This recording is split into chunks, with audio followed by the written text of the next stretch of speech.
Jessica, you're most welcome. Jessica is the Regional Director for Ford Foundation in East Africa.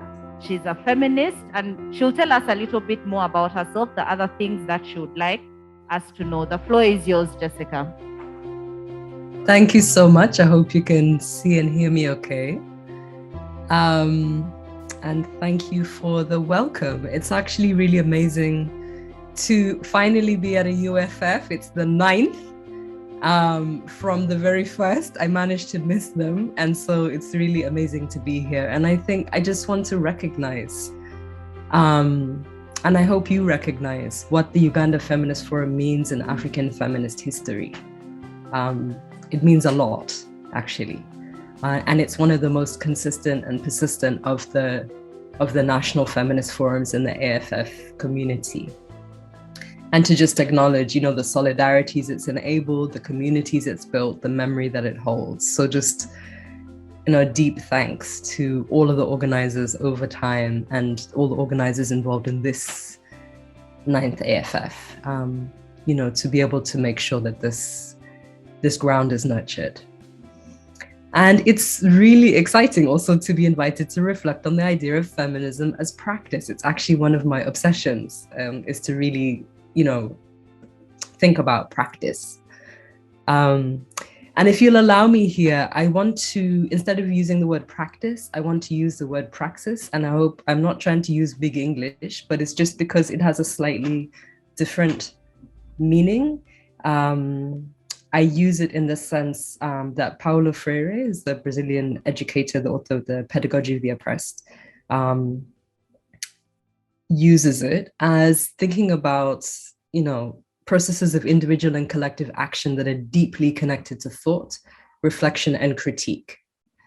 And so what it allows us to do is to understand, Sylvia was speaking about not just constant reinforcing binaries, and the same is true in terms of the theory practice. Actually, our praxis is never devoid of theory. To the contrary, in our praxis, if it's rigorous, we constantly engage and offer conceptual frameworks for interpreting the world and its patriarchal injustices, and also to really envision and think about what the pathways to transformation are.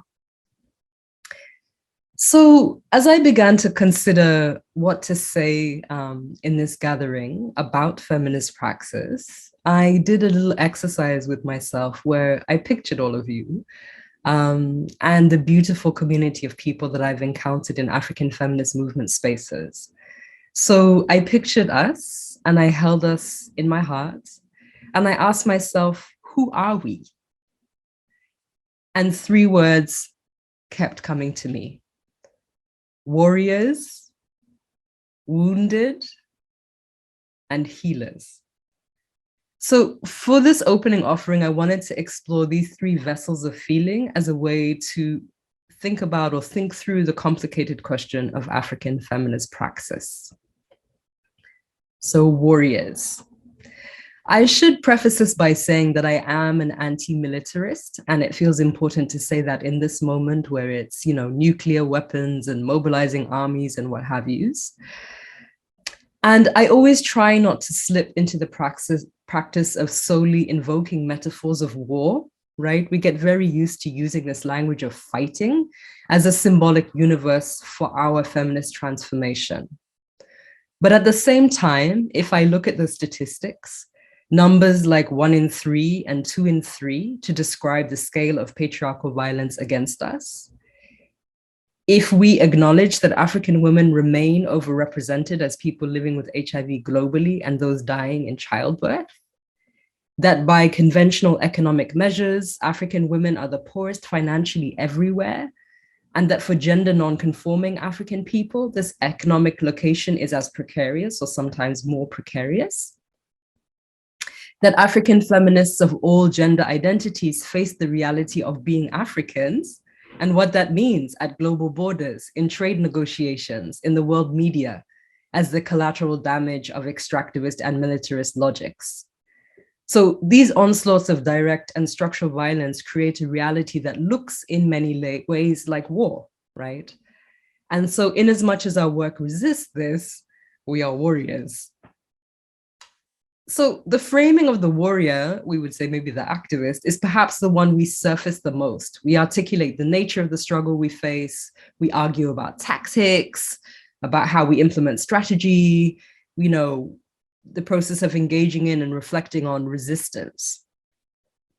And so with the time here, I wanted to not get into too many of the details of that, but rather to just think about offering an organizing lens in terms of thinking about what we do as warriors. I think it's clear that our feminism is not a frivolity.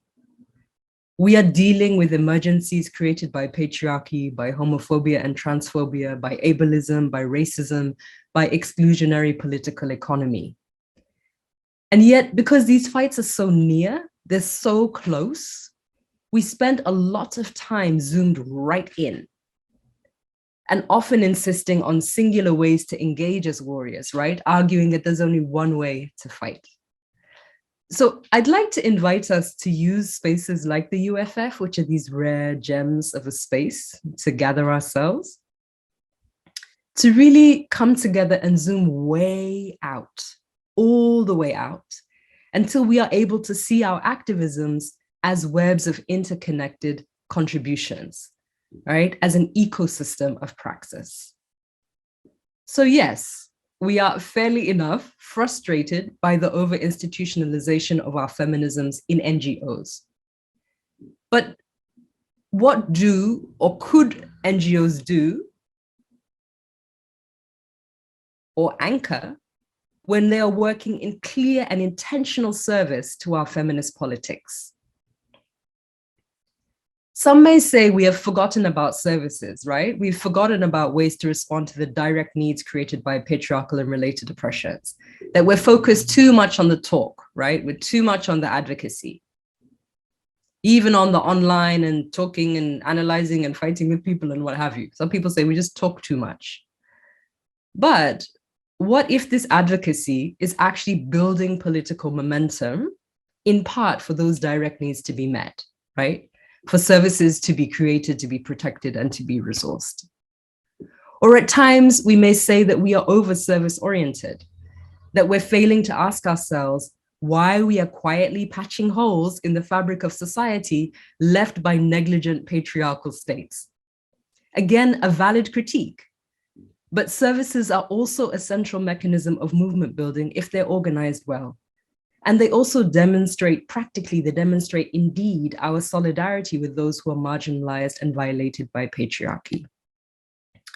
So as we start mapping out the many locations and the many actors in our feminist movements, the full picture and possibility of our praxis comes into view. We're able to appreciate what we have, which sometimes we don't always do. We can see what's missing. And we can also consider the multitude of contributions and the many forms of leadership that make up the Ugandan feminist movement, right? And we can ask questions like, well, what space and support are we giving to art and to artists and those who offer echoes of ourselves and wild rides to rekindle our feminist imaginations? Where are the mavericks, the so-called troublemakers? And what does their contestation bring in terms of waking up our praxis? Are there enough historians, archivists, documentarians in our midst to help tell the story of our work on our own terms and in ways that will help counter the erasures of our feminisms in collective memory making? And just a little shout out to Wulira, the work you're doing is incredible. Long may it continue. So who is resourcing our praxis? And how much autonomy do we have over the choices as a result? Sylvia spoke in the earlier session about the question of donors and to what extent do donors force us to do things rather than enable. Where is feminist praxis happening in other movements, right? In labor movements, environmental movements, student movements, disability movements, right? And do we have spaces where we can rest? So as we map and as we explore, we also expand our understanding of what it means to be a warrior. We see that our praxis is not solely sustained or propelled by heroics, right? That there are many ways to be active in our feminisms and that there are so many spaces where we dissent. So now to the wounds. As masterful as it is, our praxis is not engaged on neutral or even peaceful grounds, right? We're up against systems of power that seek to hurt us symbolically and literally. There is no woman or gender non-conforming person who has not faced direct patriarchal violence or knows at least one person very close to them who has. There are friends amongst us who've been arrested, who've been imprisoned, who've been shunned, who've been sanctioned for speaking up. We are fighting fires, and it is no surprise that we are very often weary. And I say this just wanting to recognize also the pioneering contribution of Hope Chigudu in particular, both in Uganda, but also regionally, insisting a very long time ago that we consider the well-being of our individual and collective souls as feminists. And the realities, of course, are heavy. And we're finally starting to really embrace the idea that self and collective care is an essential part of our activism. As somebody said in the session before, we need to even think about the question of well-being as an institutional ethic, not just as an individual one, because it's actually a collective care responsibility. And, to borrow a turn of phrase from our fellow AFF sister Yara Salam I mentioned, who's an Egyptian feminist activist, also a former political prisoner who was very involved in the Egyptian revolution, even the finest warriors get exhausted. So we are wounded, yes, by the systems around us. But if I'm honest, I feel that the most distressing wounds are not those inflicted from outside our spaces, but rather those experienced in interactions with each other. We build our movements as safe spaces, as sanctuaries, but we are equally still in the process of depatriarchalization, right? Of unlearning our classisms, our homophobias, our transphobias, our ageisms, our HIV stigmas, our ableisms. And we are also angry, justifiably. And sometimes the easiest target of that frustration is the activist sibling right next to you, right? The person right next to you is somebody you can touch. Patriarchy is a little bit far sometimes. Now, this reality is not unique to our feminist praxis, but it really does need our attention as we work on building a freedom that can be felt here, now, and with each other. And I can see that you had a session in the program that was looking at that. And again, it's not at all to keep going back to the wounds or keep focusing on how we're failing, but it's just more a responsibility that we have to each other to also consider that as we build, we also have the capacity to hurt, and managing and thinking about and looking at how that happens in ways that we can stop doing it. So for example, we speak about respectability politics, right? It's a big issue, especially in Ugandan feminist space. Respectability politics is in some respects a gatekeeping energy, right? It's a tool to silence the unruly and the agitated energies amongst us.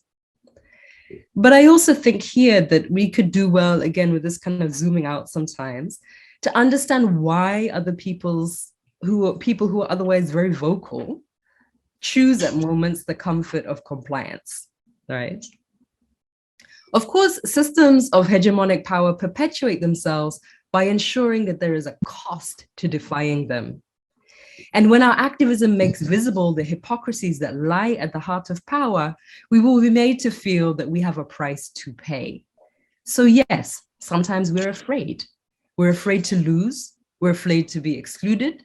We're afraid that people in our various social communities, our religious communities, etc., will say, you no longer belong in this space.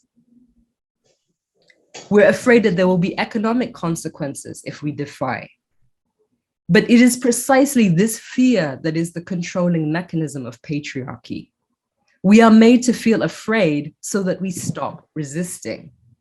We are propelled to step away, and sometimes we even turn our backs on the brave souls amongst us who are willing to stand up and be counted. Solidarity, Che Guevara, who's obviously not an African feminist, but still sometimes an inspiration, once said, means running the same risks. I find that a very powerful definition of solidarity. Solidarity means running the same risks. So it is this willingness to stand alongside, even in the face of threat, that lies at the heart of our possibility for radical communion. And, you know, of course, African feminism and Ugandan feminism in particular in the last 2 decades has had its experiences of trying to do with this solidarity question and the extent to which people are willing to run the same risks, right? Having to really grapple with imperfect solidarities.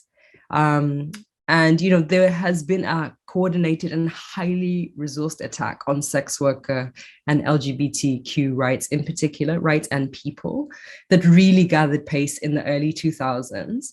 And I think it was a testing ground for a lot of this. And I actually I was looking back at the history and I found this article that Sylvia wrote in Feminist Africa in 2003 that was just a reflection on a very live advocacy moment around the anti-homosexuality bill as it had just been tabled. And she says, the silence of the women's movement was quite conspicuous during the month of February when I came under virulent attack from a homophobic society. Yet, the fact that some activists recognize the need to support the rights of gays and lesbians is important, especially given that this stand could mean the loss of a job or ambitions for public office.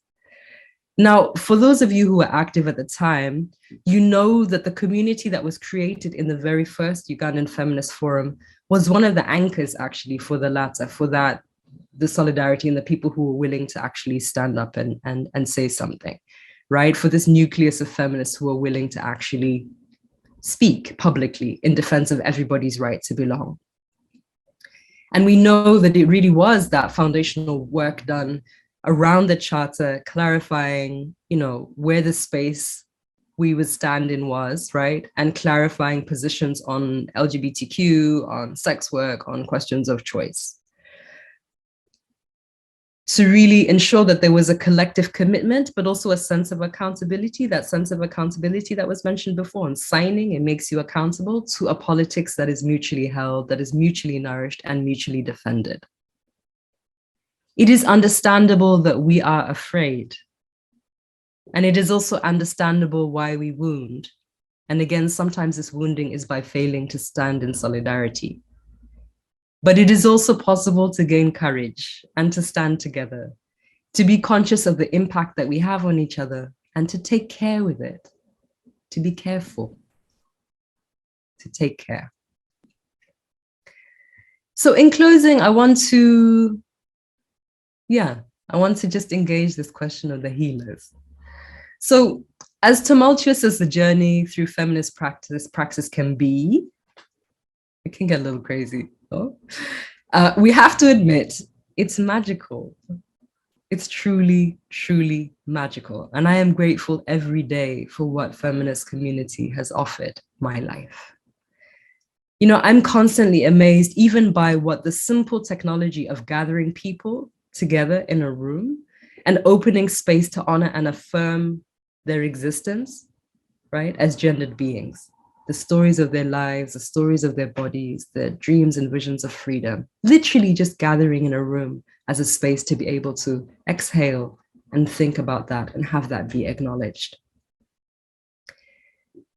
This process is really the manifestation of the possibility of being authors of new worlds, of bearing witness, of expanding belonging, of seeing each other's full humanity, of working to transform the structural power relations that cause the fundamental social, economic, and political dis-ease in our societies. This work of feminist praxis is love in action. And, you know, as I close, I just would like to invite us to ask, what happens if we see our feminist praxis as a healing praxis? So just think about that. If you understand the work that you're doing individually and collectively as healing work, what does that help you think about? What does that help you reflect on? What does that help you acknowledge? And what does that help you do? Right? It's healing work that's offering tonic, not just to the surface wounds, but to the vital organs, right? To the lungs, to the heart, to the kidneys of our collective humanity, rebalancing the soul. What does it mean to see ourselves not just as warriors, but as healers. But I just wanted to just maybe add a few practical thoughts, if that helps advance the conversation. And just also noting around the whole issue of acknowledging gender diversities, etc. That of course, gender is one of the most tightly guarded mechanisms of patriarchal power. It's so tightly guarded that, you know, we feel it's intrinsic.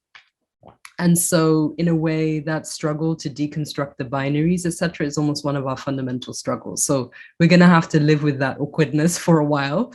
But I think paying attention to it, naming it, and really making efforts also to ensure that we're acknowledging the people in our spaces, all of us, is really, really vital work. On the self-care, collective care, and just as people, a few people, I think 2 people had mentioned just the issue of how kind of commercialized and commodified it is, but also in a way how it can almost create a neglect in terms of state responsibility. So absolutely. So I think it is a political question. And just to note, I think this is an area where we need to keep going deeper. We always quote Audre Lorde, but in that sort of one-liner about self-care is not political indulgence, it's not indulgence, it's an act of political warfare. But we don't think about the context within which she said that, which is that she was a Black, lesbian, feminist woman in America, which is a state of privatized healthcare where you need insurance, and she had cancer. So her reflection was on literally trying to navigate having cancer in a context where nobody's paying for your healthcare, you don't have support, and on top of it, you're a Black lesbian woman navigating a healthcare environment, right? And so that's where she said it. So she actually wasn't talking about bubble bath or whatever. She was talking about a problem of structural inequality, right? So even if we're going to use Audre Lorde as the inspiration, we would also do well to just understand the full context within which she said it, because I think it helps us understand. For me, one of the most instructive movements around self and collective care is actually movements of living with HIV. Uganda has a very strong one. And so I think for our positive siblings can also share all of the work that they did to build up mechanisms of collective care that were accessible, but also served many functions, including really challenging stigma. And, you know, they were political in how they've organized themselves around care. And I think it's a very exciting approaches that I think we haven't given due recognition to. And I think something that non-positive people like myself, all of us can learn from too. There's a lot of wisdom in positive people's organizing around care. I can send through, so a while back, a number of us were trying to respond to a very direct problem of the people at Panzi Hospital, the staff in Congo, Eastern Congo, facing their staff, the fact that their own staff were literally crumbling in the face of the weight of the, you know, emotionally, in the face of the weight of all of the things that they were dealing with, the context of that war, and being service providers. And they asked for assistance to help with self-care, right, of the practitioners. And in response, we created this thing called AIR, which was actually African practitioners coming together to think, what are feminist ways of approaching the question of mental health and emotional well-being?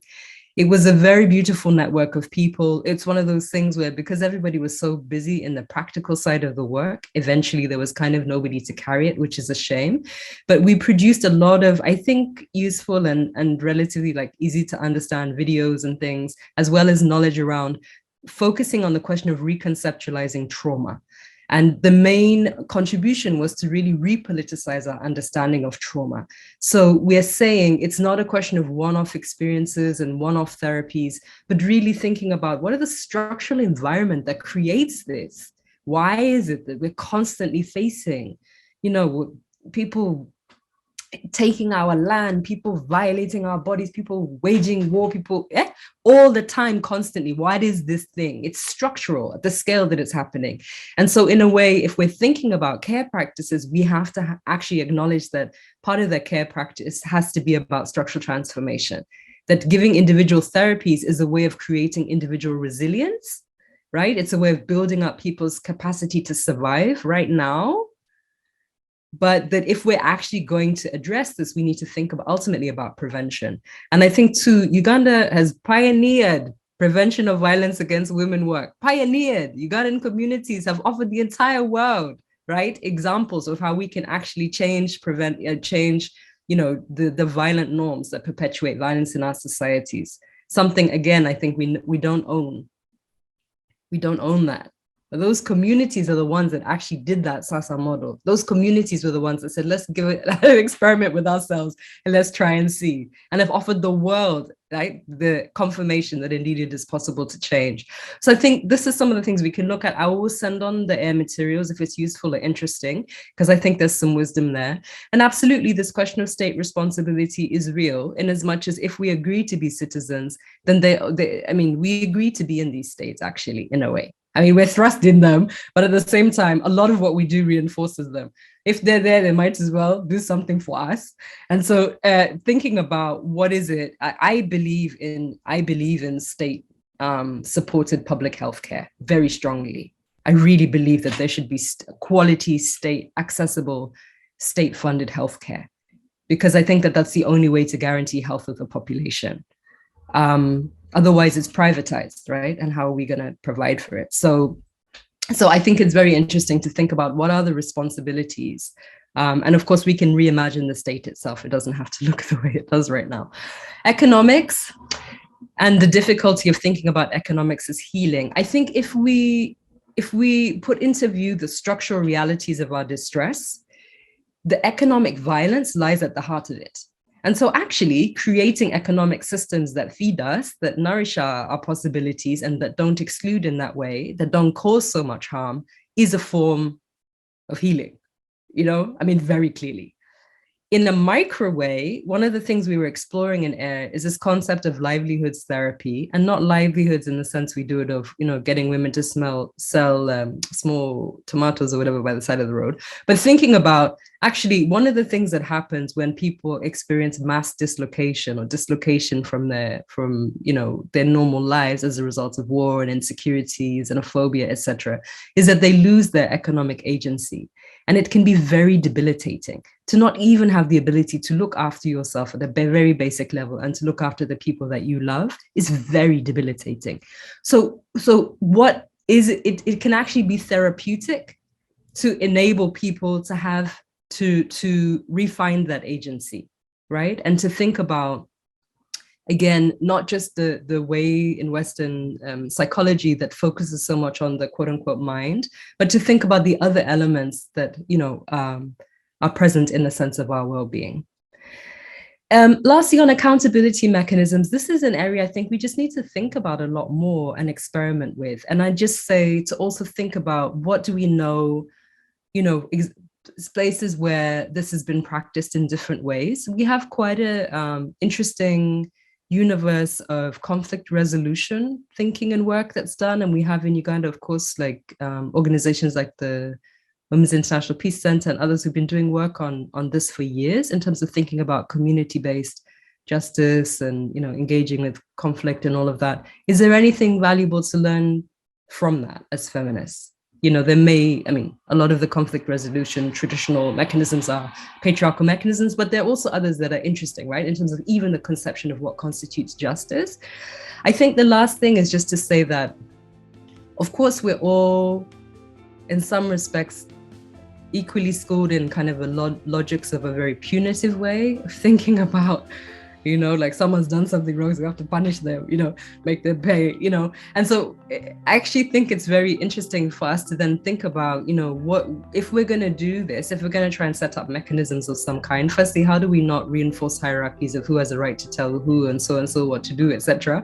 But also to even just think about what are we thinking about as remedies? What are we actually defining as the notion of justice, right? And to really think about if the idea of creating this is to contribute to healing, then how do we have these processes in ways that heal, and that in ways that people say in the other language are restorative. So that's just a closing thought. But again, thank you to all of you. It's so beautiful to feel the energies of the space.